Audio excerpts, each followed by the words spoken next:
Shalom Bapak Ibu yang dikasihi Tuhan, apa kabar hari ini? Pasti luar biasa.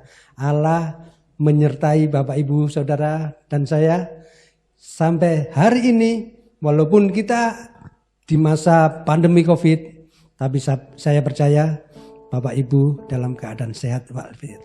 Amin. Mari kita mulai ibadah kita. Mari kita saat teduh sejenak, arahkan hati dan pikiran. Mari kita menghadap tahta hadirat-Nya. Allah yang Maha Kudus, Allah yang Maha Setia, Allah yang kita sembah di dalam nama Tuhan Yesus.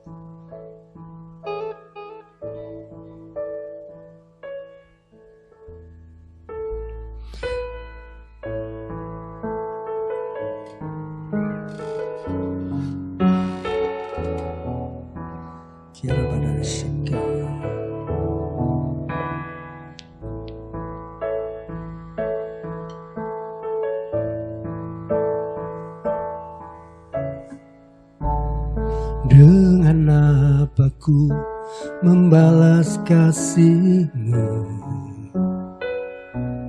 yang ku terima dari-Mu? Dengan apa ku membalas cinta-Mu? Oh Yesusku,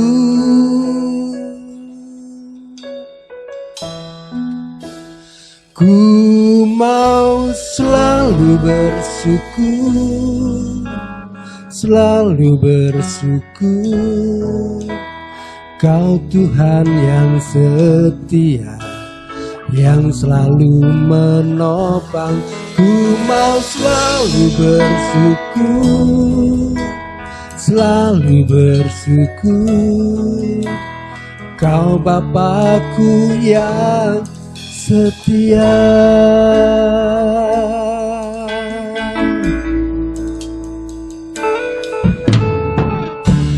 Dengan apa ku membalas kasih-Mu yang ku terima dari-Mu? Dengan apa ku membalas cinta-Mu? Oh Yesusku,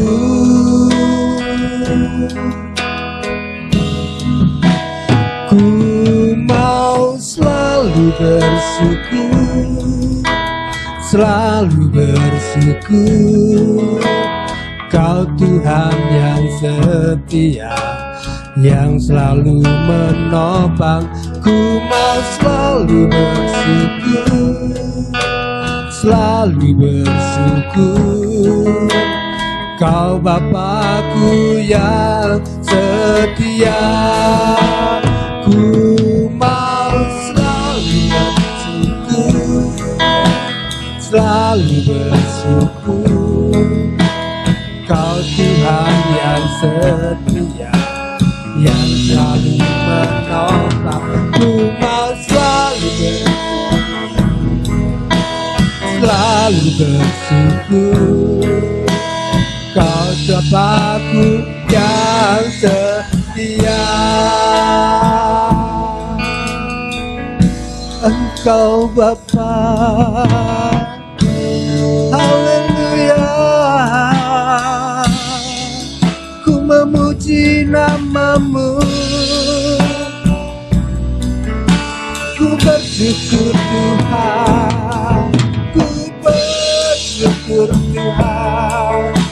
Ku muliakan Engkau dengan segenap hatiku, dengan segenap jiwaku, karena Engkau baik. Engkau baik Tuhan, Engkau luar biasa. Engkau yang kami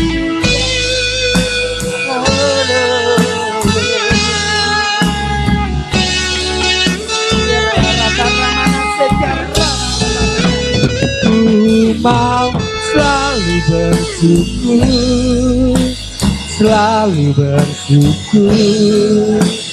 Kau Tuhan yang tertinggi, yang selalu menopang. Ku mau selalu bersyukur, selalu bersyukur. Kau Bapakku yang setia, ku mau selalu bersyukur. Kau Tuhan yang setia, yang selalu menopang. Ku mau selalu bersyukur, selalu bersyukur. Kau Bapakku yang setia, Kau Bapakku yang setia, Kau Bapakku yang setia.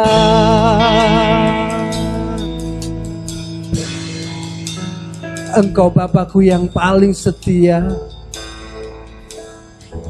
Kami bersyukur Tuhan, kami bersyukur menjadi umat-umat tebusan-Mu. Kami bersyukur menjadi umat-umat yang Kau pilih. Di antara berjuta-juta orang di dunia ini, kami adalah orang-orang yang berbahagia. Karena kami menjadi umat-umat yang Engkau pilih, Engkau tebus, Engkau kasihi, Engkau jadikan anak sayangan-Mu, Engkau jadikan biji mata-Mu. Aku memuliakan Engkau Tuhan di dalam hidupku. Dengan segenap hati, dengan segenap jiwa, dengan segenap kekuatan kami mau memuji-Mu Tuhan.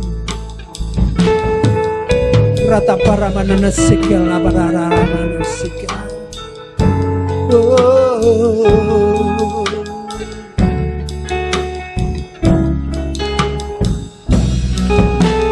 Ku mau selalu bersyukur, selalu bersyukur. Kau Tuhan yang setia, yang selalu menolong. Ku mau selalu bersyukur, selalu bersyukur. Kau Bapakku yang setia, ku mau selalu bersyukur, selalu bersyukur. Kau Tuhan yang setia, yang selalu menopang. Ku mau selalu bersyukur, selalu bersyukur. Kau Bapakku yang setia, Kau Bapakku yang setia, Kau Bapakku yang setia.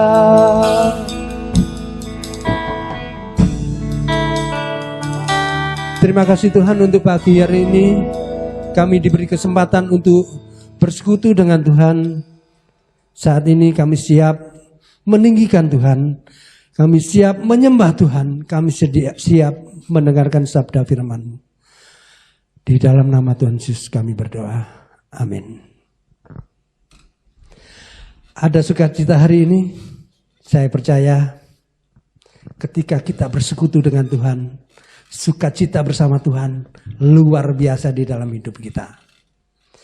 Mari kita memuji Tuhan dengan apa saja yang kita punyai, dengan gambus dan kecapi kita memuji Tuhan. Amin. Yuk bangkit berdiri.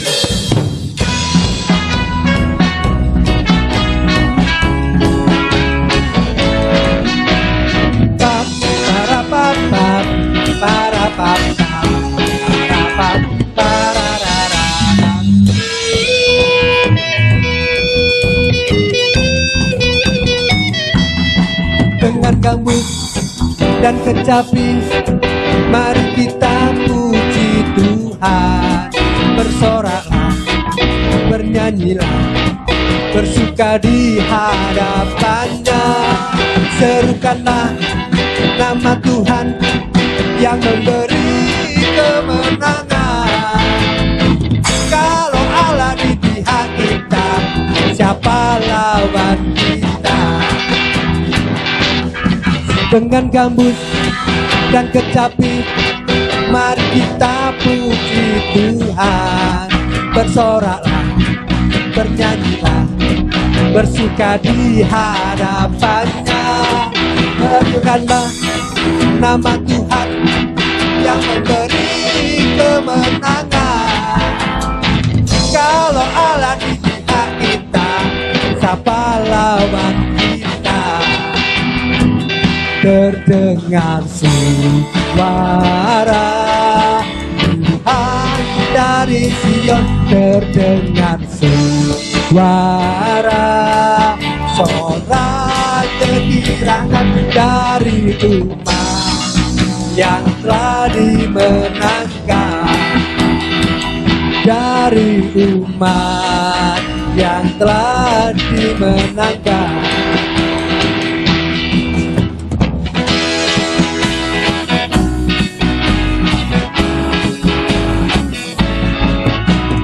Pap, para pap pap, para pap pap, para pap, para ra ra ra.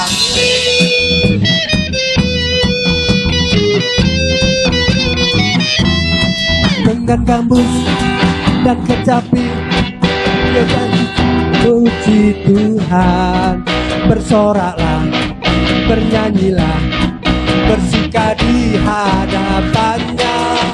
Serukanlah nama Tuhan yang memberi kemenangan. Kalau Allah di pihak kita, siapa lawan kita? Terdengar suara Tuhan dari Sion, terdengar suara sorak kegirangan dari yang telah dimenangkan, dari umat yang telah dimenangkan, umat yang telah dimenangkan. Pap para pap pap tarara pap tarara tarara pap para pap para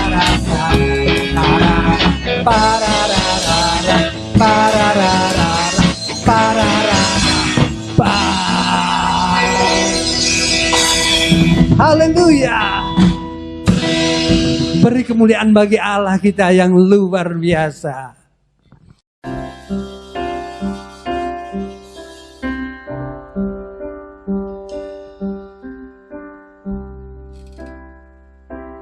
Ku sanjung kau di tempat tinggi, sebab engkau imam besar aku.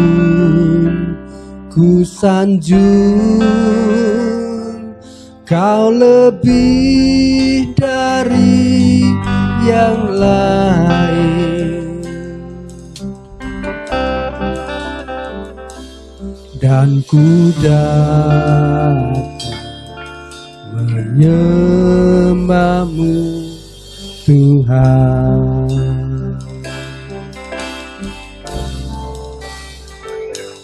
Ku sanjung kau di tempat tinggi, sebab engkau imam besar aku. Ku sanjung kau lebih dari yang lain, dan ku datang menyembahmu Tuhan.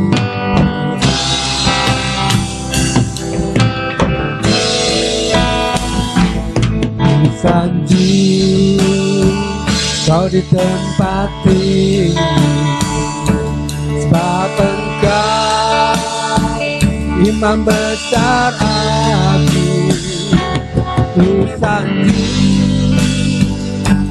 Kau lebih dari yang lain,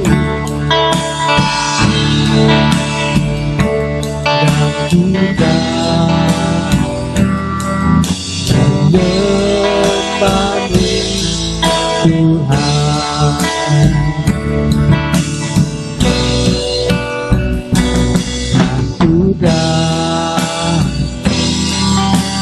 Menyembahmu Tuhan,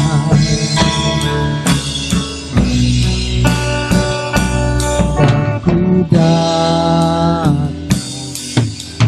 menyembahmu Tuhan.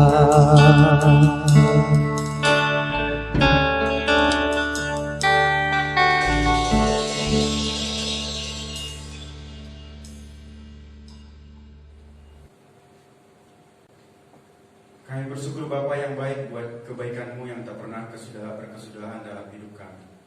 Kalau sampai hari ini Tuhan izinkan kami boleh beribadah, memuji dan menyembah Engkau, itu semuanya karena anugerah Tuhan. Secara khusus Tuhan berikan lagi kesempatan bagi kami untuk mendengarkan kebenaran firman-Mu. Mari Tuhan siapkan hati kami, pendengaran kami, pikiran kami hanya tertuju kepada kebenaran firman-Mu, sehingga firman yang kami dengar hari ini tidak berlalu begitu saja. Tapi firman-Mu itu boleh jatuh di tanah yang subur, firman-Mu itu boleh bertumbuh, berbuah, berlipat kali ganda, dan nama Tuhan yang dipermuliakan. Berkati hamba-Mu yang menyampaikan, hamba-Mu yang terbatas, biarlah urapan yang dari Tuhan memampukan hamba-Mu, sehingga setiap apa yang hamba sampaikan itu semuanya berasal dari Tuhan.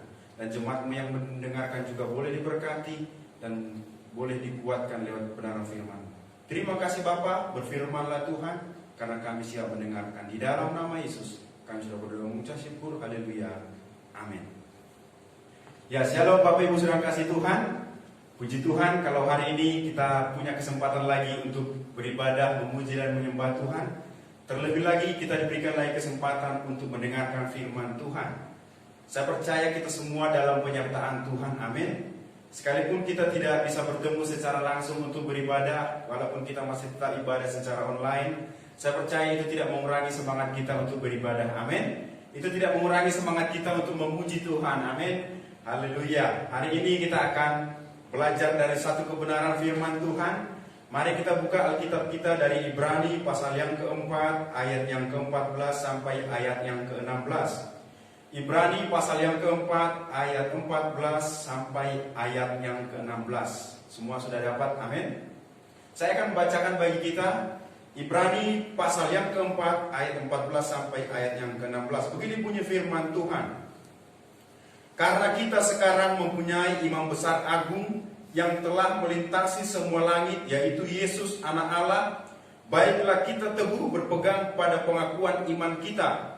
Sebab imam besar yang kita punya bukanlah imam besar yang tidak dapat turut merasakan kelemahan-kelemahan kita. Sebaliknya sama dengan kita, ia telah dicobai, hanya tidak berbuat dosa. Ayat 16.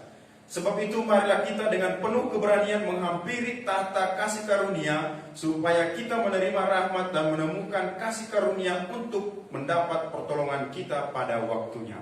Puji Tuhan. Saudara yang kasih Tuhan, hari ini tema perenungan kita yang diberikan oleh Bapak Gembala bagi saya adalah arti Yesus sebagai imam besar. Sekali lagi, tema kita hari ini adalah arti Yesus sebagai imam besar. Saudara yang kasih Tuhan, imam besar adalah salah satu dari banyak gelar yang dipakai untuk menggambarkan siapa itu Yesus. Kalau kita melihat di dalam Alkitab, begitu banyak gelar yang diberikan kepada Yesus, seperti Mesias, Anak Allah, Anak Manusia, Juru Selamat, Raja Damai, bahkan Gembala yang baik. Masih banyak gelar-gelar yang diberikan kepada Yesus untuk menggambarkan siapa Yesus. Dan dari pembacaan kita hari ini dalam Ibrani 4 ini, Yesus digambarkan sebagai imam besar agung. Saudara yang kasih Tuhan, imam adalah orang yang dikhususkan oleh Tuhan untuk mempersembahkan korban bakaran di bait suci sebagai korban penghapus dosa. Jadi imam itu adalah orang yang dikhususkan oleh Tuhan untuk mempersembahkan korban bakaran di bait suci sebagai korban penghapus dosa. Sebelum Yesus, imam besar Lewi mempersembahkan korban di bait suci sekali dalam setahun, dan ini dilakukan terus-menerus. Tetapi Yesus berbeda dengan imam besar Lewi. Ia tidak perlu mempersembahkan korban seperti imam Lewi yang dilakukan terus-menerus. Apa yang membuat Yesus berbeda dengan imam besar Lewi? Kenapa Yesus tidak perlu mempersembahkan korban terus-menerus? Nanti kita akan melihat apa yang membuat Yesus berbeda. Namun sebelumnya kita lihat terlebih dahulu ayat yang ke-14. Ayat 14 dikatakan seperti ini. Karena kita sekarang mempunyai imam besar agung yang telah melintasi semua langit, yaitu Yesus anak Allah, baiklah kita teguh berpegang pada pengakuan iman kita. Garis bawahi kalimat terakhir, ayat 14 terakhir dikatakan, baiklah kita teguh berpegang pada pengakuan iman kita. Apa maksud kalimat ini? Maksudnya adalah bahwa kita harus tetap percaya bahwa Yesus adalah imam besar yang mengerti isi hati kita. Yesus adalah imam besar yang mengerti setiap masalah kita. Yesus adalah imam besar, bahkan bukan hanya sekedar mengerti. Ayat 15 dikatakan bahwa ia adalah imam besar yang turut merasakan kelemahan-kelemahan kita. Bukan hanya turut merasakan, naik satu level lagi, yaitu ia sama seperti kita. Dalam arti ketika Yesus berada di bumi, ia juga dicobai. Itu berarti Yesus bukan hanya sekedar mengerti dan turut merasakan kelemahan kita, tapi ia juga sama seperti kita. Cuma perbedaannya adalah Yesus tidak berdosa. Jadi saudara yang kasih Tuhan, ia adalah imam besar yang mengerti isi hati kita. Terbukti ketika kita berdoa, ya, walaupun doa yang kita naikkan itu kata-katanya tidak indah, kata-katanya itu tidak sempurna, tapi Tuhan tahu apa sebenarnya isi hati kita. Tuhan tahu apa yang menjadi pokok doa kita, apa yang menjadi keperluan kita. Dan bukan hanya itu saja, ketika kita datang berdoa kepada Tuhan dengan hati yang hancur, bahkan kita hanya datang dengan mencucurkan air mata di hadapan Tuhan. Walaupun satu kata pun tidak kita ucapkan, tapi Tuhan tahu isi hati kita. Walaupun kita hanya menangis di hadapan Tuhan, di bawah kaki Tuhan, Tuhan tahu isi hati kita. Tuhan tahu pergumulan kita. Seperti lagu yang pernah kita nyanyikan kan, Dia mengerti bahasa tetesan air mata. Hanya menangis saja kita datang kepada Tuhan. Tuhan tahu apa yang menjadi beban hidup kita. Tuhan tahu apa yang menjadi pergumulan kita. Itu sebabnya perlu bagi kita untuk tetap percaya kepada imam besar agung kita, yaitu Yesus. Itu yang diinginkan dikatakan di ayat 14 ini. Hendaklah, baiklah kita tetap teguh berpegang pada pengakuan iman kita. Jadi kita tidak perlu meragukan lagi imam besar agung kita. Saudara yang kasih Tuhan, dalam perjanjian lama, bangsa Israel itu tidak boleh datang dengan sembarangan untuk bertemu dengan Tuhan. Ruang maha suci dan ruang suci itu adalah ruangan yang tidak boleh dimasuki oleh sembarang orang. Hanya imam besar Lewi yang boleh masuk ke ruangan tersebut. Tapi kita bersyukur kepada Yesus karena lewat kematiannya di kayu salib, lewat pengorbanannya di kayu salib, Ia membebaskan kita dari perbudakan dosa. Sehingga ketika kita ingin datang kepada Tuhan, ketika kita ingin berdoa kepada Tuhan, ketika kita ingin menyampaikan beban kita, permasalahan kita kepada Tuhan, kita bisa bicara secara langsung, kita bisa berdoa secara langsung. Kita tidak lagi seperti bangsa Israel ketika mereka hidup dalam perjanjian lama, yang ingin bertemu dengan Tuhan harus melalui imam. Tapi kita bersyukur kepada Tuhan, bersyukur kepada imam besar kita Yesus yang telah mati untuk kita. Karena pengorbanannya di kayu salib, tidak ada lagi jurang pemisah, tidak ada lagi tembok pemisah antara manusia dengan Allah. Sehingga kita bisa langsung bertemu dengan Allah, kita bisa langsung berbicara, berdoa kepada Allah. Tidak perlu lagi menggunakan seperti hidup bangsa Israel di perjanjian lama. Untuk bertemu dengan Tuhan harus melalui imam. Jadi kita bersyukur buat kebaikan Yesus bagi kita atas pengorbanannya di kayu salib. Dan yang kedua, apa itu artinya imam? Sekali lagi saya jelaskan, imam itu adalah orang yang dikhususkan oleh Tuhan untuk melayani manusia datang kepada Allah. Dan imam juga adalah orang yang dikhususkan oleh Tuhan untuk mempersembahkan korban bakaran di ruang maha kudus. Jadi itu adalah imam. Dan dalam perjanjian lama, jika ada orang yang ingin bertemu dengan Allah, dia tidak bisa bertemu secara langsung. Dia tidak bisa bertemu secara sembarangan. Ya harus ada titik temunya. Ada titik temunya, yaitu melalui imam. Dan imam dalam bangsa Israel itu berasal dari suku Lewi. Imam di bangsa Israel itu berasal dari suku Lewi. Sebelum melayani, para imam juga harus memakai pakaian yang sudah ditentukan oleh Allah. Sebelum mereka masuk ke ruang maha suci, para imam tidak masuk begitu saja. Ada hal-hal yang harus mereka perhatikan. Pakaian yang mereka kenakan juga tidak boleh sembarangan.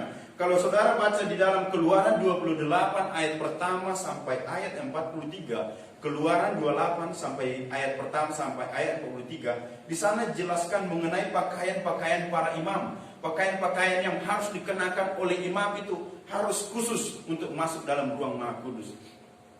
Dari sini kita belajar mengenai tentang keseriusan dan kekudusan Tuhan itu tidak boleh dipermainkan. Imam saja kalau ingin bertemu dengan Tuhan, imam saja kalau ingin masuk ke ruang maha kudus, pakaian mereka juga harus khusus. Tidak boleh pakaian sebarang begitu saja. Ada pakaian yang sudah Allah tentukan. Jadi untuk masuk ke ruang maha kudus itu tidak boleh sembarang.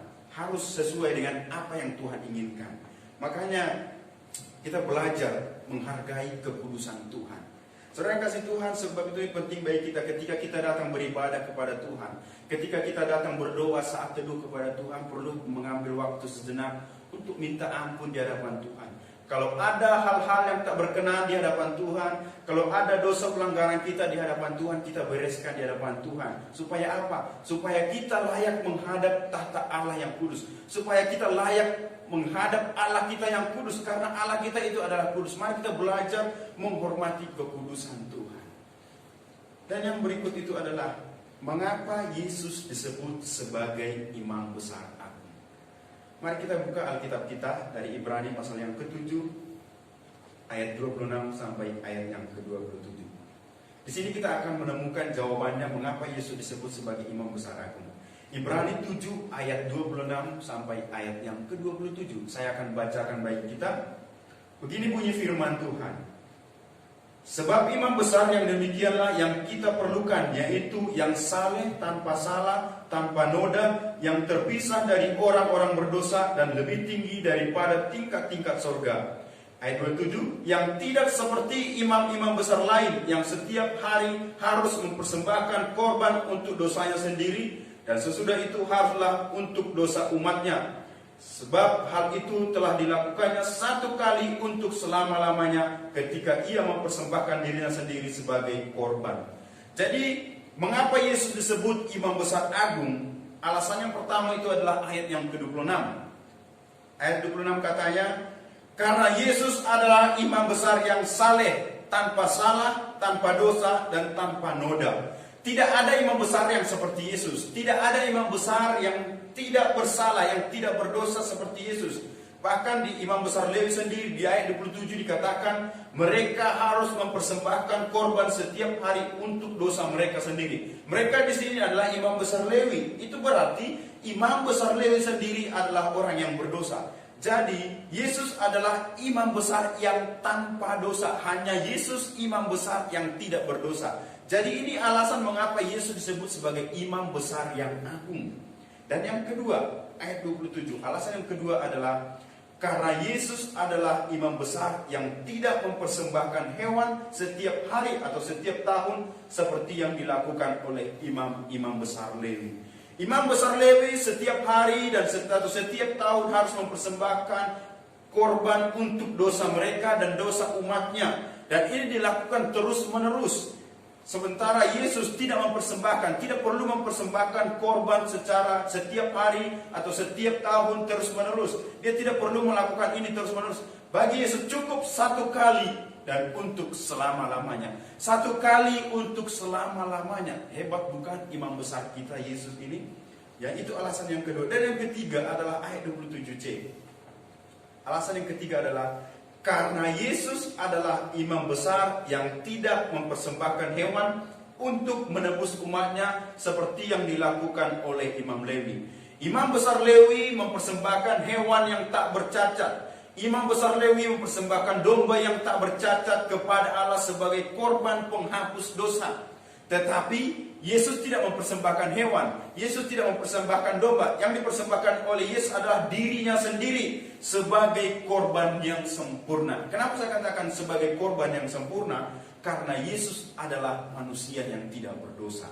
Ia mempersembahkan dirinya sebagai korban yang sempurna. Persembahan hewan tidak membuat perubahan apa-apa. Hanya darah Yesus yang dapat memberikan keselamatan. Sekali lagi, hanya darah Yesus yang dapat memberikan keselamatan.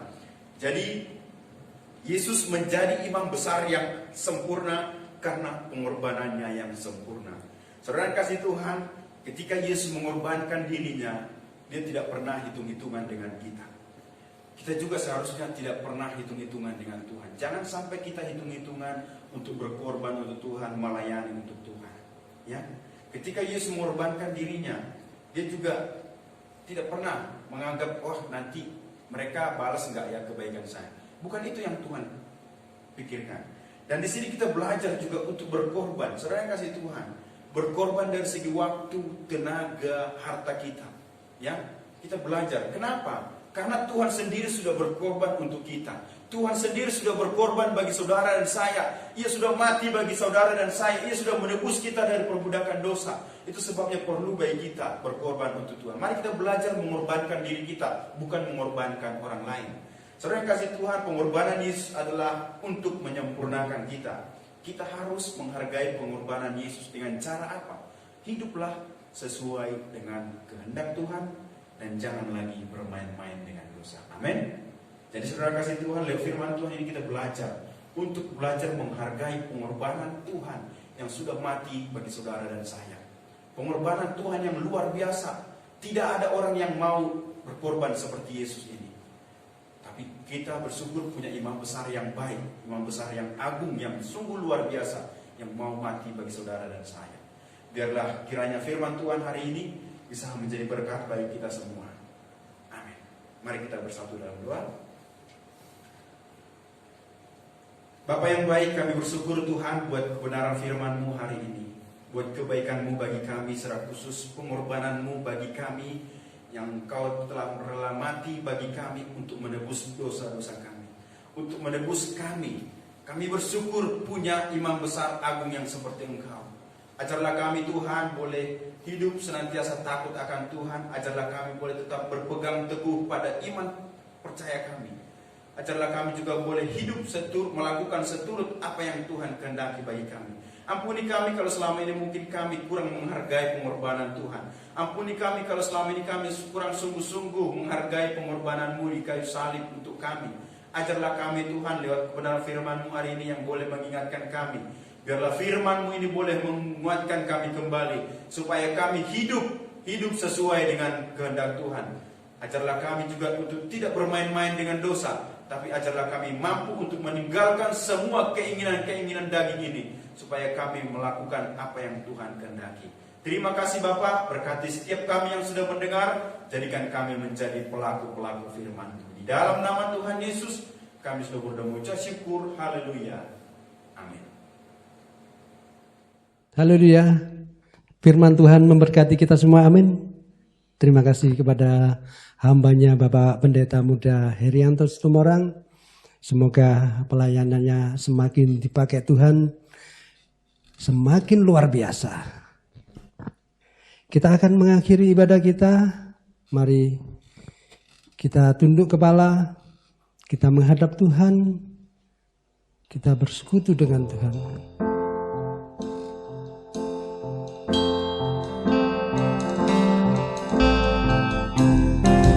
Bersyukur padamu Tuhan, sebab kasih setiamu di dalam hidupku. Anugerahmu besar bagiku, di setiap langkahku ku memujimu. Bersyukur padamu Tuhan, sebab kasih setiamu dalam hidupku. Anugerahmu besar bagiku, di setiap langkahku memujimu. Ku menyembahmu Tuhan, ku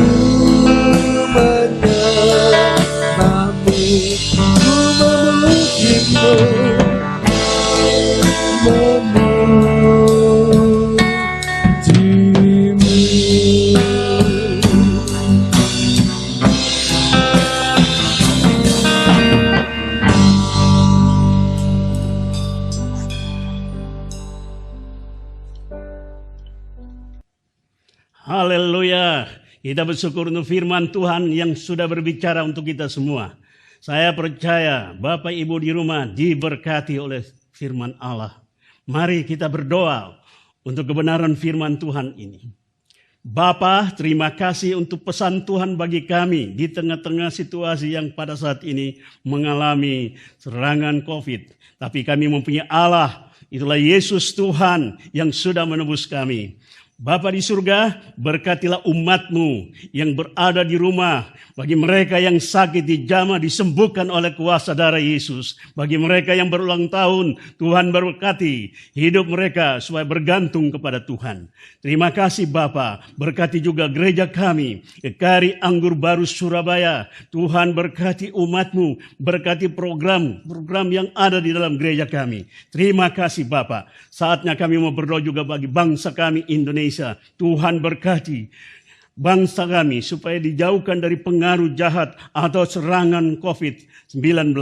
Terima kasih Bapa, berkatilah presiden kami, berkati semua menteri yang bekerja sama untuk menangani situasi saat ini.